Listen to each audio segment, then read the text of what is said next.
그렇다면 지금 이미 이제 물려 있는 분들, 지금 이제 새로 사는 거를 고민하는 분들이라면 사실 행복한 고민일 수 있단 말이에요. 현금이 그렇죠. 있는 분들에게는. 그렇습니다. 네.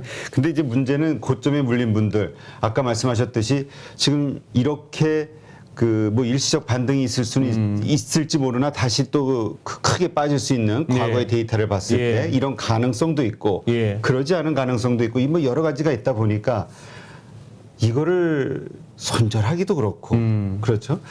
그냥 만에 하나 더 빠진다 해도 그럴 가능성에 대한 리스크를 안고 가더라도 지금은 그냥 버티는 게 답인 것인지 아니면 조금 말씀대로 어떤 반등이 나올 때 일단 좀 물량을 줄이는 게 나은 것인지 이게 아마 되게 고민일 거란 말이죠. 네.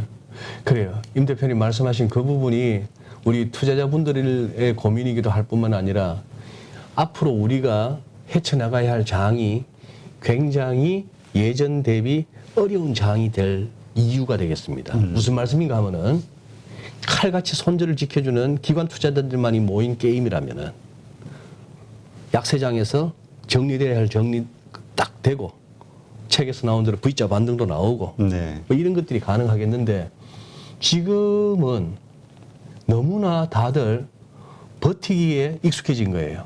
코인 시장도 그렇고. 그러다 보니까 이게 그 얘기는 추가 어떤 급락이나 소위 말하는 요새 서킷 브레이크가 왜 자주 안 나오겠습니까? 과거에 우리가 경험했던 아찔한 어떤 그런 상황이 올 때는 뭐 서킷 브레이크니 뭐니 그런 걸 우리가 겪어봤는데. 그렇죠. 2008년도만 해도 막 띠링띠링 울리면서 서킷 브레이크 발동 걸렸다는 그런 얘기를 자주 했고 그러고 나면 뭔가 또 시장에 약간 변곡점이 왔고요. 근데 그게 없다는 얘기는 그만큼 지금 외과적 수술을 갖다가 거부하는 거예요. 살을 도려내든지 썩어가는 부분을 도려내고 그렇죠. 좀 누워있고 고생스럽더라도 그다음 벌떡 일어날 수 있어야 되는데 이걸 도려내지를 않는 거예요. 그냥 지통제로 몰핀으로 버티는 거죠. 빠진 콜 어떻게라도 더 자금을 마련해서 반대매매 안 나가게 버티는 거예요.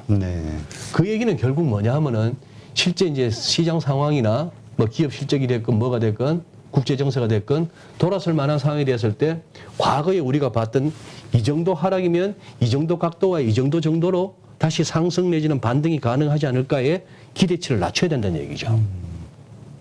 저는 그렇게 보고 있습니다. 그렇군요. 그렇다면 그 뭐라 그럴까요? 그냥 물려 있는 분들 입장에서는 지금 보통 이제 그 현실적으로 나오는 이야기들이 그냥 일부는 이렇게 좀 손절을 해서라도 현금화를 하고 뭐 20%가 됐든 얼마가 됐든 그리고 나머지는 그냥 왜냐면 그 어려운 구간을 버티려면은 일단은 그건 그냥 그대로 가고 나머지는 그거 가지고라도 일단 시장과 함께 호흡하는 거 이런 것이 아니면 그냥 들고만 있는 것 자체만으로도 그 어려운 시기를 보낼 수 있지 않냐 이런 의견들도 있긴 하거든요. 제가 봐서는 스스로가 주린이라고 생각되시는 분들은 나 이번에 코로나 이후에 처음 주식 투자라는 걸 해봤어요 하시는 분들이라면은 아무것도 안 하시는 게 맞습니다. 그냥 더 빠진다 하더라도 결국은 우상향 장기적으로 보면 그럴 수 있으니 그거보다도 이런 생각이 드는 거죠. 많은 이제 경제 채널에서 전문가들이 저는 요즘 뭐 진행까지도 맡기도 하고 합니다만 듣는 얘기들이 그거예요. 포트 변경을 하세요. 무슨 포트 변경을 합니까? 지금 같은 장에 여기도 빠지고 저기도 다 빠지는데 한 그럼 30% 정도 손실 난 놈을 갖다가 손절하고 그러면 또 뭘 하나 좀 덜 빠졌다 싶은 놈을 샀는데 걔도 같이 빠지면은 꼭 포트 변경이라는 것이 뭘 이렇게 정리하고 나서 그걸 꼭 채운다고 생각하는 것도 아니지만 그런 식으로 현금 비중을 어떻게 하세요라고 하는 것도 전문가들이 그렇게 합니다만 제 생각에 나 주린이에요라고 스스로 말씀하시는 분들이 그렇게 전문 트레이드처럼 이종의 산전 수전 겪은 사람들처럼 대응이 가능하겠냐는 겁니다. 그렇죠. 주식에 대한 공부라는 것이 그저 딱 유튜브 그것도 10분짜리 30분 1시간 넘어가는 거는 지겨워서 안 보고 10분짜리 썸네일에 뭐 연준이 어떻고 뭐 어쩌고 저쩌고 이런 거 말고 썸네일에 뭐 이 종목만 사시면 부자 됩니다. 그게 공부가 다인 분들에게 지금 대표님 말씀하신 그런 식의 이 험난한 장에서 그게 이러한 식으로 대응할 만한 네. 실력이나 아니면 경험이나 경험이 없으신 분들은 그냥 네. 가만히 있는 게 낫다. 그리고 이미 늦었죠. 그리고 자기 주식장 떠나려면 작년에 떠났어야지라는 말을 하시더라고요. 바둑으로 치면은 돌 던질 타이밍을 놓친 겁니다. 이건 지금 적어도 반면 10집 이상 졌다. 이거는 뭐 끝내기 아무리 잘하고 뭐 해도 뒤집을 수가 없는데도 이게 지금 끝까지 가서 개가를 해야 되는 바둑이 된 거예요. 그거 참 괴롭습니다. 그렇죠. 왜냐하면 희망 없는 네. 뭐라 그럴까요? 절망 속에서 버텨나간다는 게 네. 정말 힘들잖아요. 오늘 이제 임 대표님 또 이제 욕 먹게 되셨어요. 아, 왜요? 왜 그 많고 많은 패널 중에 좀 이렇게 내 저 이진우 소장이라는 사람 성향 아는데 늘 저딴 식이야. 응? 안 그래도 지금 속이 따가워 죽겠는데 내 계좌 보면은 정말 화가 나는데 열불나죠 지금. 기껏 발의로에서 몇 년 만에 와갖고 한다는 얘기가 저딴 얘기야. 그렇다고 해서 저는 뭐 모르겠습니다. 이 시청자분들에게 그 막연한 희망 고문 하고 싶지 않습니다. 그 막연한 희망 고문이 벌써 지금 반년이 넘어가고 있습니다. 그렇죠. 네. 작년 6월에 고점 찍고 흘러 내릴 때마다 늘 희망 고문이었습니다. 그렇죠. 네. 지금쯤은 희망 고문할 만한 때가 됐기 때문에 베어마켓 랠리냐 아니냐 가지고 지금 다들 다툼이 있고 한 이틀 바짝 가나 싶었더니 아닌가 봐 해서 자꾸 이 산이 아닌가 봐의 연속일 겁니다. 이 변동성은 쉽게 가라앉지 않습니다. 네. 그러니까 말씀대로 이미 타이밍은 늦은 거죠. 타이밍은 늦은 거죠. 작년 어쨌든 6월 이후 그때 진짜 저도 생각해 보면은 그 경기 민감주들에 대해서 피크아웃 논란이 있었던 네. 게 떠오르거든요. 그때 네. 이후로 깎이는데 실적은 그래도 바로 잘 나오니까 뭐야 안 맞을 수 있어, 다를 수 있어, 네. 뭐 이런 의견들도 있었던 걸로 기억이 되는데 하여튼 이미 늦었어요. 그러니까 지금 늦은 왜 이렇게 많이 빠지거나 아니면은 정말 그 뭔가 더 많은 큰 하락을 하기 전에는 네. 사람들이 버티다가 네. 완전히 다 바닥에 다다른 순간 혹은 정말 돌이킬 수 없을 정도로 빠지고 난 다음에서 자꾸 생각이 바뀌잖아요. 그렇습니다. 그래서 이럴 때 매도를 하거나 해가지고 꼭 하시는 말들이 내가 팔고 나니까 급등하더라. 뭐 그런 얘기 또 그러니까 지금이 그런 시점이라고 봐야 될까요? 저 또한 그 경험이 쌓여서 외환 딜러지를 때려치운 거 아닙니까? 아, 그래요? 제가 사면 빠지고 제가 팔면 오르더라고요. 당연하죠. 제가 소속된 기관은 정말 그 먹이 사슬의 저 아래쪽 플랑크톤 같은 거 무슨 뭐 아무 물량이 없습니다.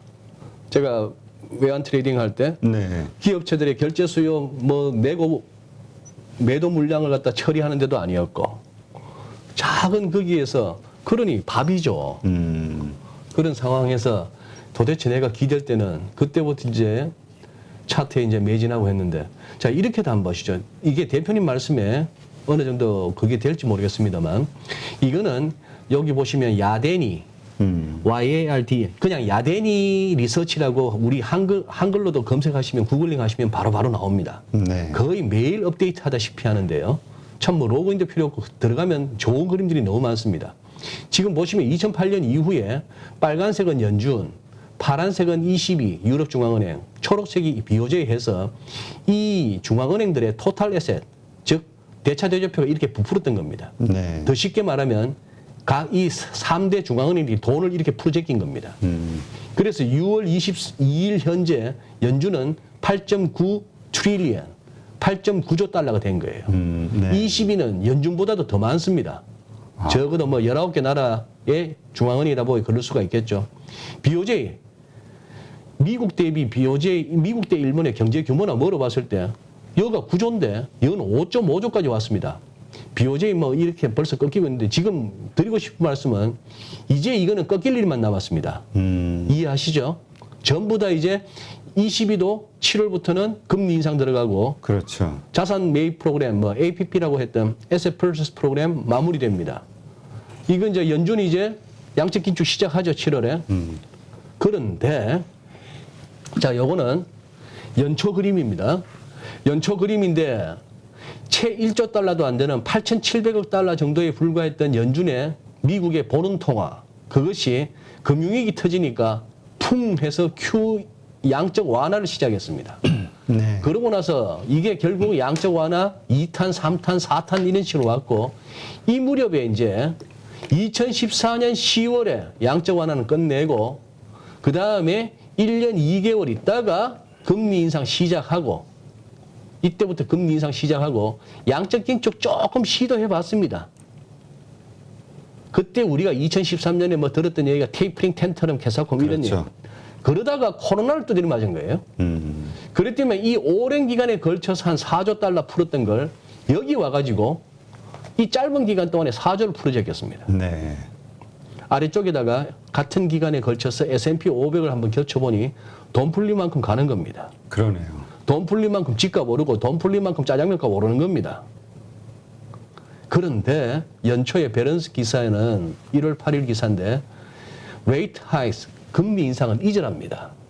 문제는 이 9조 달러에 달하는 이 연준의 자산, 이 대차 대조표를 어떻게 핸들링 할래?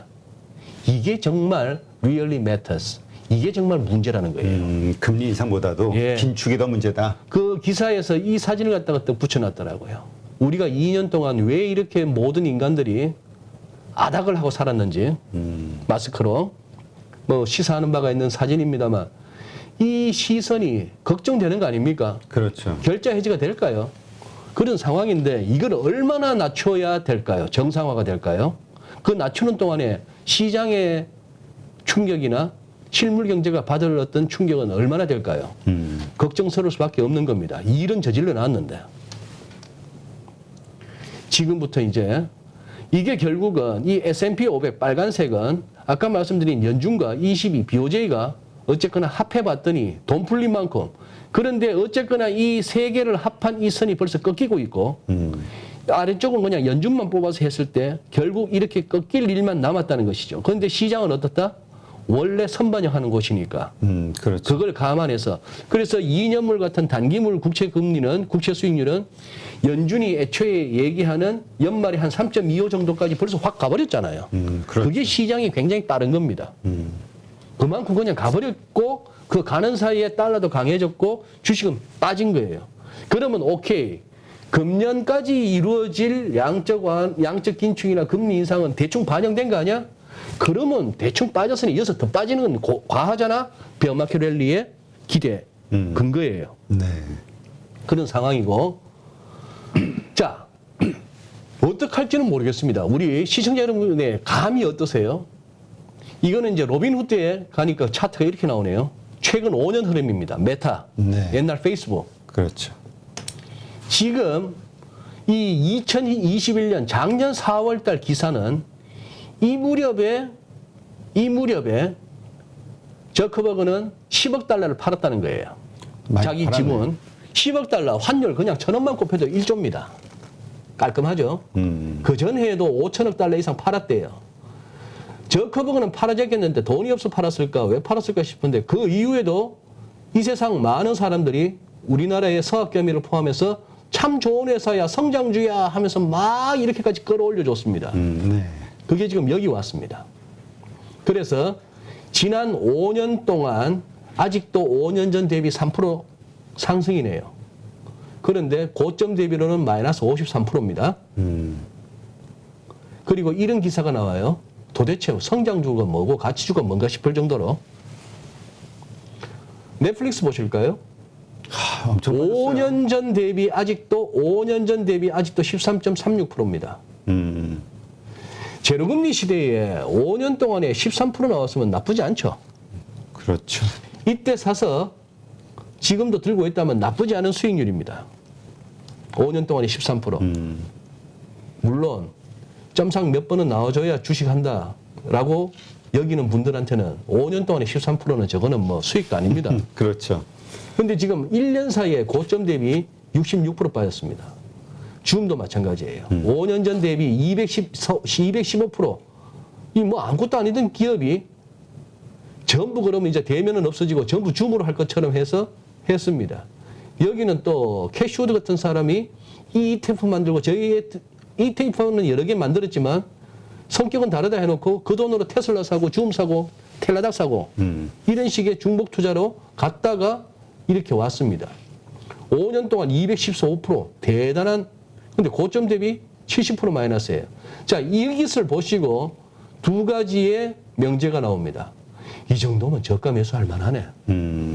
반면에 야, 이걸 어떻게 뚫을래? 그 위에 매물 도대체 이 돈이 얼마가 들어야 이게 여기 가고 여기 가겠니 이거죠. 이게 부딪히고 있습니다. 또 하나 아크 이노베이션, 우리 돈나무가 아니고 20, 30대 분들은 돈 임으로 하셔야 됩니다. 55년생이더라고요. 아, 나이가 저보다 8살이나 많아요. 우리 나이로 한 69세, 68세 정도 되는 겁니다. 70 바라보는 돈나무 이모인데 이렇게 됐습니다. 아크 이노베이션 ETF 거의 코로나 이전 수준까지 왔네요. 코로나 이전 수준보다도 더 내려와 있습니다. 그리고 어제 기껏 한다는 얘기가 미국은 이미 경기 침체에 빠졌대요. 재고 이렇게 많은 거 처음 봤답니다. 그래서 오히려 인플레이션이고 디플레이션을 이야기할 수 있는 요인이 마련됐다. 자, 이 이모 얘기를 저한테는 뭐 누님 정도 되는데 작년 4월 21일 날 막 이렇게 얘기합니다. 테슬라는 로보택시 사업으로 크게 되겠을 거고 2026년까지 $4,600 돌파하게 되고 주가 대비 360. 자, 아직 2026년이 안 왔으니까. 그렇죠. 아직도 한 4년이 있으니까 2026년 가서 테슬라 주가를 보고 또 평가는 해야 되겠습니다만 지금 현재 테슬라 주가와 흐름을 아시는 분들이라면 이 이모 내지는 누님의 뭘 한번 맡겨볼까요? 그냥 뭐 싼 맛에 또 한번 돈 한번 실어볼까요, 여기다가? 그럼 또 테슬라 살 거예요. 그렇죠. 또 테슬라 사고 또 텔라닥 사고 또 줌 살 거예요. 그리고 이거 다른 매체에서 몇 번 말씀드렸습니다만 이 그림을 갖다가 조금 염두에 두실 필요가 있습니다. 장폴 로드리고스의 버블 매입인데요. 이제 이렇게 보시죠. 스마트 머니들이 먼저 움직입니다. 네. 표현이 재밌죠. 스텔스 구간이에요. 소리도 안 나고 레이더에도 안 잡혀요. 가서. 그래서 매집을 합니다. 이륙하죠. 쫙 가면은 이제 인스티튜셔널 인베스터, 기관 투자자들이 이제 달라드는, 그래서 뭔가 awareness, 인지 단계죠. 조금 알려지는 거예요. 그렇게 해서 꼭 테슬라가 이렇게 된다는 차원이 아니고 테슬라를 한번 생각해 보시죠. 우리 테슬라라는 전기차라는 거에 대해서 생각도 안 했던 게 불과 몇 년 전입니다. 그렇죠. 2년 전만 해도 이렇게까지는 안 열광적이지 했죠. 않았죠. 그러고 나서 이제 이 단계가 오죠. 조금 전기차라는 거, 테슬라라는 기업이 들어봤습니다. 그리고 첫 번째 매 차익 실현이 나와요. 그러면 다들 그럽니다. 야, 아직 뭐 차도 몇 대 못 판다는 데가 벌써 이 주가야. 그렇지 하면서 여기서 쇼스나 공매도 치는 세력들이 나와요. 네. 이 친구들이 걸려드는 게 베어 트랩입니다. 곰이 말려드는 함정이죠. 그러고 나서 이제는 뭐다? 매니아 단계로 넘어가죠. 이때는 완전 개인들이 다 달라듭니다. 언론에서 막 떠들어줘요. 그리고 어떤 열정이 생기고 탐욕의 단계를 거쳐서 딜루전, 약간 환각 상태에 간 다음에 이쯤 가면 다들 뭘 외치는가 하면은 뉴 패러다임을 외칩니다. 닷컴 버블 때도 그랬고요. 패러다임이 바뀌었다. 패러다임이 바뀌었다. 많이 듣던 얘기인데. 많이 듣던 얘기죠. 불과 몇 개월 전만 해도 메타버스에서도 이 얘기 들었는데. 예. 이거 말씀하시는구나. 뭐 종목 이름은 잘 모르겠으나 어쨌거나 요새 뭐 빅스텝, 자이언트 스텝 할 때 자주 듣는 종목입니다. 메타버스 대장주였죠. 아, 로블록스 혹은 유니티? 자이언트 스텝입니다. 아, 한국 주식했어요. 네. 네, 한국 주식의 뭐 이런 단계에서 그러면 이 회사가 진정 메타버스의 대장주라고 다시 칭해지고 메타버스로 성공하려면은 이제는 새로운 패러다임의 시대가 왔어, 이런 차원이 아니고 보여줘야죠. 기술력과 그렇죠. 수익 모델을 그리고 실제 돈을 버는 모습을 보여줘야만이 회복되겠죠. 그렇죠. 안 그렇다면은 자, 그래서 밀리면은 사람들이 현실 부정을 해요. 디나이얼. 그러고 나서 이렇게 밀리다가 다시 올라가면은 그래 다시 돌아가 하면서 이게 결국 이렇게 되는데, 이때는 이게 불트랩이라고 명명했습니다. 저 교수가. 이때는 황소들이 함정에 빠져드는 겁니다. 황소 잡는 덫이죠. 그다음 공포의 단계예요. 그다음에 이 커피큘레이션이라는 용어가 재미있습니다. 이제 항복이라는 단어입니다. 이게 지금 한 2주 전에 월가에서 외신에서 제일 자주 관찰된 단어인데요. 시장이 지금 이 커피큘레이션 단계에 접어들었느냐, 이제 공포의 단계를 넘어서 항복까지 가야 되느냐, 아직까지 완전한 항복의 조짐은 보이지 않는다. 이런 소리가 나오는 거예요. 항복 다음을 갖다가 이 로드리고 교수는 절망이라고 표현했습니다. 아마 비유를 들자면은 언론 매체들에서 굉장히 비극적인 기사들이 도배될 거예요. 그 단계. 그렇게 해서 이제 끝난다는 겁니다. 모든 종목이 이러지는 않을 거죠. 그렇죠. 모든 종목이 이러지는 않을 것이나 어떻게 보면은 우리가 특히 코로나 국면은 이런 식의 각도를 이룬 지수였고 종목들이 많았습니다. 그렇죠. 그래서 혹시나 지금 우리가 이 단계에 와 있는지, 여기서 지금 베어마켓 랠리를 갖다 기대하고 있는 건지 인지도 모르고, 아니면 벌써 우리가 이쪽 왔을지도 몰라요. 이쪽 와 있을지도 모르고. 그래서 시장은 제일 경계하실 분들은 여러분들한테 돈을 받고 뭐 알려주겠다는 분이건 돈을 안 받고 그냥 TV만 켜면, 유튜브만 켜면 나오는 분들이건 간에 단정적으로 얘기하시는 분들은 경계하십시오. 시장은 답 없습니다. 여기가 뭡니다. 여기서 저한테 뭐 월 얼마 보내보세요. 뭐 리딩방들. 또 저도 할 수 있습니다. 시간에 거래해서 상한가 치는 종목 한 2억 개만 이렇게 문자 보내면은 그 다음에 무조건 올라갑니다.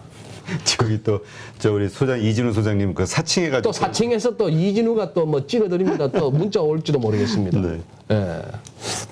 그러니까 이러한 상황 그렇다면 지금은 그러니까 알 수 없는 거잖아요. 그러니까 알수 결론은 우리 모른다잖아요. 네, 모른답니다. 네, 모른다니까. 매 순간 모르죠.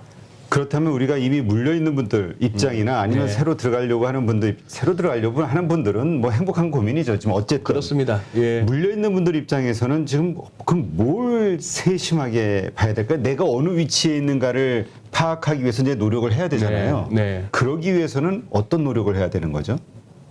파악하려면? 파악하려면 예. 그래야 이제 내가 어떻게 대응을 할 것이냐.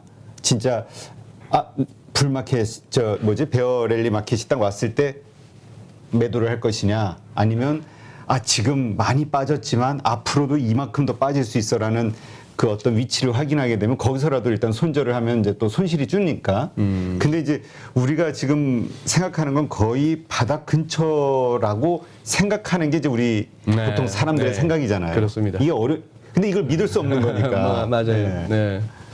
그래 대표님 뭐 이렇게 하시죠. 아까도 이렇게 뭐 잠시 그거 뭐 나눈 얘기지만 조금은 늦은 감이 늦었죠, 있죠. 이미. 네, 늦은 감이 있는데 그렇다면 이제 마음의 각오를 갖다가 새롭게 하시죠. 마음의 각오를 새롭게 한다는 얘기는 지금 어떻게 옴짝달싹할 수 없는 상황에 계신 분들이 적지 않아요. 그렇죠. 추가로 지금 여기서 물타기 할 돈조차도 없다.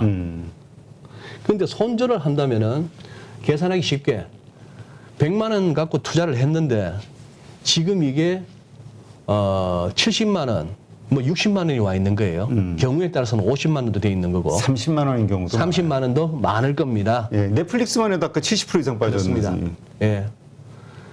그 국장 는들이 난다고 정리하고 작년 11월 30일 날 그때 짱대 음봉 나오고 하던 거 기억나시죠?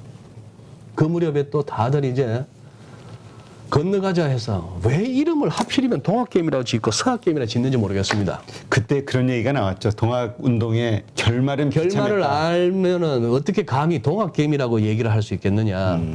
누가 만든지도 모르겠습니다만 참 그거다 싶으면 다 여기저기서 막 따라서 써게 되는데 우금치 전투에서 동학군을 떠올려야 됩니까?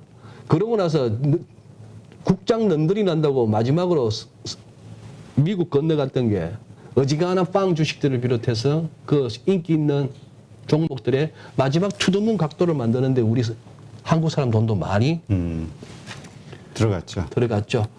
오늘 다는 못 보겠습니다만 이거 잠깐만 한번 보시죠. 지금 우리는 한국은행 자료입니다. 한국은행 자료인데 지금 어쨌거나 2000년 이후에 이 검은색 선이 경상수지죠. 우리 아직 경상수지 흑자국 맞아요. 여기서 이제 상품 수지, 서비스 수지, 대충 상품 수지는 그냥 무역 수지하고 비슷한 개념 아닙니까? 맞는데 지금 최근 1년 동안의 흐름을 보면은 이런 거예요. 약간 이 네팅한 경상수지가 자꾸 적자로 갈 듯한 흐름이죠. 그 다음에 어쨌거나 아직도 수출이 수입을 능가하는 것은 맞습니다. 우리 진짜 대한민국에 수출 잘하는 수출 대기업들 정말 우리 격려해줘야 됩니다. 우리가 이 기업들 때문에 먹고 사는 거예요. 어지간하면 파업하지 말고 어지간하면 타협하시고 그렇게 가져야 됩니다. 그 다음에 이거죠. 최근 2000년 이후에 외국인들이 국내에 들여오는 돈이 파란색 막대기고 빨간색이 우리 해외로 주식 투자가 됐건 뭐가 됐건 채권이 됐건 직접 투자 말고 네. 그런 포트폴리오 투자 자금으로 2010년 이후 이 무렵 특히 코로나 터진 이후로 외국인들이 우리나라 채권 사고 주식 사러 들어오는 돈을 훨씬 능가합니다. 이게 최근 흐름은 빨간색이 훨씬 많죠. 외국인들은 오히려 이렇게 음으로 마이너스로 보이는 경우가 많습니다. 그러니 자 이거는 제가 CT은행 유현정 부장 자료에서 조금 인용합니다. 결국 직접 투자도 마찬가지죠. 우리가 무슨 아리조나에 공장 짓겠다 하면 달러 들고 나가야 되지 않습니까? 그렇죠. 나가는 것이 결국은 이 파란색 바깥으로 나가는 돈이고 외국인들이 우리나라에 직접 투자 무슨 뭐 지분 참여가 됐건 뭘 하겠다고 들어오는 게 황토색 막대라면은 이 네팅 친 게 나가는 게 더 많은 거예요. 직접 투자가. 네. 그러다 보니 결국은 아까 경상수지는 흑자였습니다만 이 직접 투자가 됐건 정권 투자가 됐건 외국에서 들어오는 돈보다 나가는 돈이 우리에서 들고 나가는 돈이 더 많이 네팅을 치니까 사실 달러가 모자라는 겁니다. 수급상. 뭐 이런 상황이 됐는데 그래서 이제 환율 높아진 미국 재무부에서 예, 그렇습니다. 원인을 우리 국민연금의 해외 투자 작년에 엄청나게 늘어서 예. 원인이 그거다 이런 얘기도 했다고. 그런 얘기도 했던 것이죠. 그런 얘기도 했고 만약에 달러를 사서 미국 주식 사러 나갔는데 환해지를 해버리면은 달러 현물 사면서 나중에 들어올 때를 미리 매도해버리니까 환율에 영향을 안 주는데 이제 해치 비중을 줄이고 그냥 들고 나가니까 그렇죠. 그런 상황이고 우리 어디 뭐 예를 들어서 미국 증시 투자하시는 분들이 환해지 하나요? 안 하죠. 그냥 달러 사서 들고 나가는 겁니다. 그런 상황이고 자 그런데 마음의 각오라는 것이 참 옴짝달싹 못하는 상황인데 마음의 각오라는 것은 이렇게 보시죠. 아 진짜 덧정 없다. 나 이번에 어떻게 빠져나오면 나 이제 주식은 쳐다보지도 않는다 하시는 분들은 이 말이 필요 없는데요. 근데 그것도 쉽지는 않으실 겁니다. 뭐냐 하면은 이 바닥에 발을 들이고 한번 들이시면은 벌든 터지든 잘 못 떠나세요. 벌면 벌었기 때문에 터졌으면 일었으면 본전 생각이 나서 못 떠나시는데 혹시라도 다음에 이런 구간은 조심하십시오. 뭐 직관적으로 느낌이 오시죠? 박스권을 벗어났을 때에 금융위기 때 저점, 코로나 때 저점. 그런데 이게 얼추 이렇게 보통 채널을 이룹니다. 자, 이쯤 되면 이제 흥분하기 쉬워요. 흥분하기 쉽고, 이때는 또 발빠르게 대응하셔야 됩니다. 빨리 털고 나올 수 있는 사람들이 하셔야 되는 거예요. 그렇죠. 그런데 이쯤 되면은 여러분들을 못 살게 만듭니다. 뭐가? 경제 채널이, 유튜브가, 신문이, 그리고 점심시간에 동료들과의 대화 자리가 여러분들을 가만두질 않을 거예요. 돈 벌었다는 얘기로. 예. 그래서 결국 여기 들어가면은 답이 없어요. 그렇죠. 그리고 또 뒤에 뒷부분에서 빠질 때 고점 대비 이만큼 빠졌잖아. 그러면서 또 들어가시는 예, 분들도 많아가지고. 맞습니다. 그렇습니다. 그래요. 그래서 지금 여기서 코로나 때 끌어올렸던 이거의 얼추 절반이 사실은 2380포인트였습니다. 그래서 지난주에 2306포인트까지 갈 때 굉장히 멘붕이 왔죠. 그렇죠. 저게 무너져서. 저도 2400을 갖다가 2400 내지는 2380 라운드가 짚어지니까 차트 기술적으로 야 잘못하면 이거 2400 밑으로 발을 하면 담그겠다 했는데 그 정도가 아니고 2306까지가 2300도 깨질 듯이 하니까 사람들이 공포가 오는 거죠. 그렇죠. 그런 상황인데 그렇다면은 차라리 여기서 손절하고 나왔어야 되고 여기서 손절하고 나왔어야 되는 걸 다 놓쳤는데 지금 여기서 손절하시겠습니까? 그냥 버티십시오.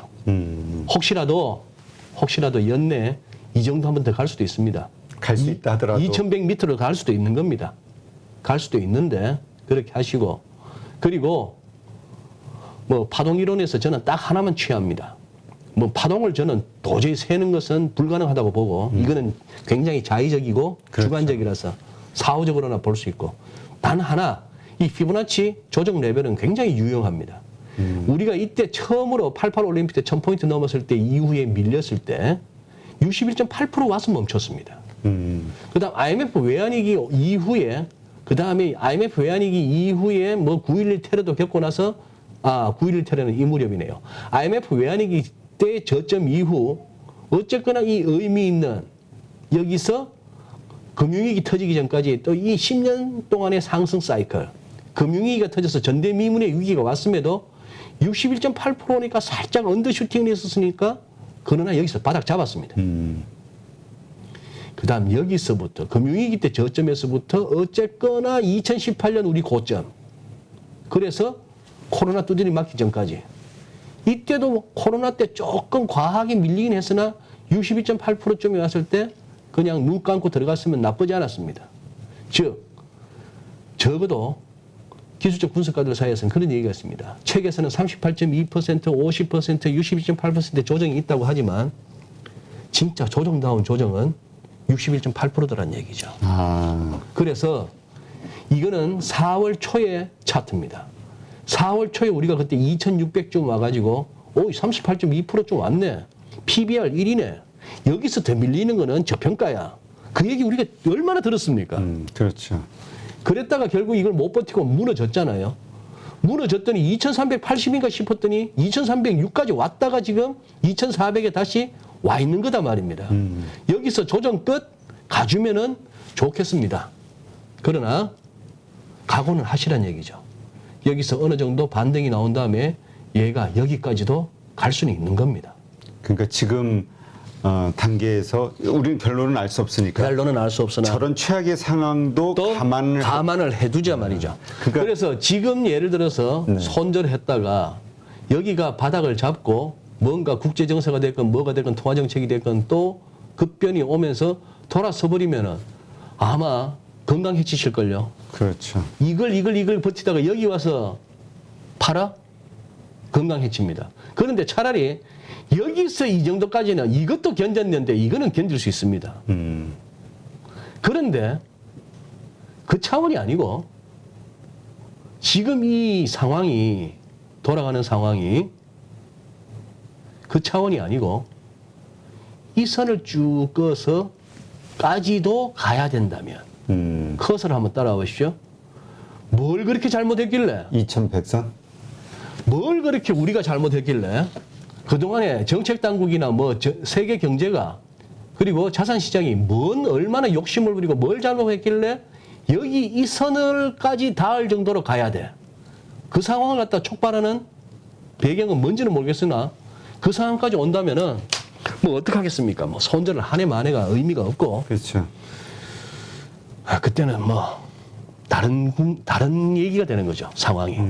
진짜 뭐 최악의 상황이 될 수도 있는 거죠. 네. 근데 그럼에도 불구하고 결국은 우리 다른 역사적 데이터를 보더라도 저런 골이 깊었을 때 그러나 어쨌든 그게 최악인 것 같지만 뭐 다시 그렇죠. 올라가잖아요. 그렇죠. 그래서 결국은 우상향이죠. 결국은 우상향인데 이 우상향을 견뎌내기 위해서는 그래서 또 고리타분한 교수님들이나 저 같은 사람은 어지간하면 레버리지는 쓰지 마십시오 하잖아요. 그렇죠. 근데 그게 여기서 레버리지로 벤츠 뽑는 사람들이 막 나오니까. 그렇죠. 내가 종잣돈이 적은데 네. 이거 내가 1,000만 원밖에 없는데 내 이 1,000만 원 갖고 어느 세월에 10억을 만들어. 그렇지. 근데 내 주변에 보니까 1,000만 원 갖고 10억 만든 친구가 있는 거예요. 신용 몇 번 쓰고 상한가 어떻게 뭐 테마주 어떻게 잘 올라타고 아니면 리딩방 하거나 초창기에 좀 장 좋을 때 한번 들어가서 몇 번 터뜨렸더니만 1,000만 원이 10억 되는 케이스가 나온 거죠. 네. 그러니까 지금은 최악의 경우에도 버틸 수 있는 여러 가지 그 경제적 환경, 그 다음에 심리적 그 뭐랄까 준비를 좀 해야겠네요. 그렇습니다. 그런 분들만 각오가 돼 있고 그렇게 할 의향이 있는 분들만 지금 버틸 자격이 되는 거고. 그렇습니다. 예. 그리고 나름대로 좀 그래도 시장에 잔뼈가 굵었다 하는 분들에게는 이 와중에 또 어떤 트레이딩 관점에서 요즘 뭐 참 재밌는 말 많잖아요. 나스닥 힘 좋을 때 이마롤 선생이라고 이걸 말아 올린다고 이마롤 선생 그랬고 요즘 또 네. 떨줍 올팔 떨어지면 줍줍하고 올라가면 팔으라고 떨줍 올팔 뭐 재밌는 용어들이 많더만요. 그렇죠. 네. 네, 하여튼 그렇습니다. 이 상황이 참 그러니까 우리가 낙관할 수도 없고 비관할 수도 없는 아주 애매한 그런 상황에 와 있습니다. 애매한 상황인 것 같고요. 이런 시점에서는 이미 그 고점에서 물리신 분들이라면 예. 일단 자 건강을 먼저 챙기면서 예, 그래야 됩니다. 예. 말씀하신 대로 돈 잃고 사람 잃고 최악의 건강 잃고 이것만은 진짜 피해야 됩니다. 네, 네. 알겠습니다. 하여튼 이러한 관점으로 거시적인 환경을 좀 지켜보시고 그 다음에 이럴 수도 있다라는 가능성. 그럼에도 불구하고 지금 버텼다면 그때도 왜냐하면 지금 버텼는데 더 아래 단계에서 포기해버리면 진짜 나중에 올라갈 땐. 근데 또 이 급락 후의 급등, 이 초기 구간이 전체 어떤 급등의 60% 이상을 차지한다 뭐 이런 얘기 하시는 분들도 있더라고요. 그렇죠. 그러니까 예. 뒤늦게 올라가는 거 보고 쫓아가려고 했다가는 오히려 또 놓치기도 하고 더 큰 상실감을 얻을 수 있으니까. 내가 참 부족하구나라고 생각될 수도 있겠습니다만 그냥 최근에 그야말로 주디라는 단어가 이렇게 뭐 어색하지 않은 그런 어떤 투자 경력이시라면은 당연한 겁니다. 수업료입니다, 여러분. 수업료. 예, 그것이 이제 조금 혹독할 수가 있고 가볍게 낼 수가 있고 한데 그리고 항상 그거 하셔야 되는 게 여러분의 계좌를 주머니를 두둑하게 해주겠다는 사람들이 많을 겁니다. 그런데 시장이라는 데가 굉장히 냉혹하고 잔인합니다.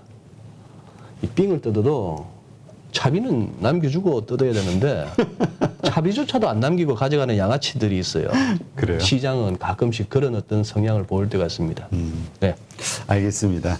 네, 우리 파이로모니터 가족분들 한번 이런 그 뭐라 그래요? 중립적인 관찰자의 시각에서 네, 한번 지금 시장을 바라보고 자기 자신의 주식 혹은 자기 자신의 여러 환경을 한번 객관화시켜서 쳐다보고 어떻게 대응할 것인가 나름대로의 기준을 세우시는 게 상당히 앞으로의 변동성을 네. 이길 수 있는 버틸 수 있는 길게 가야 됩니다. 네, 길게 버틸 수 있는 환경을 만드는 거 네, 필요할 것 같습니다.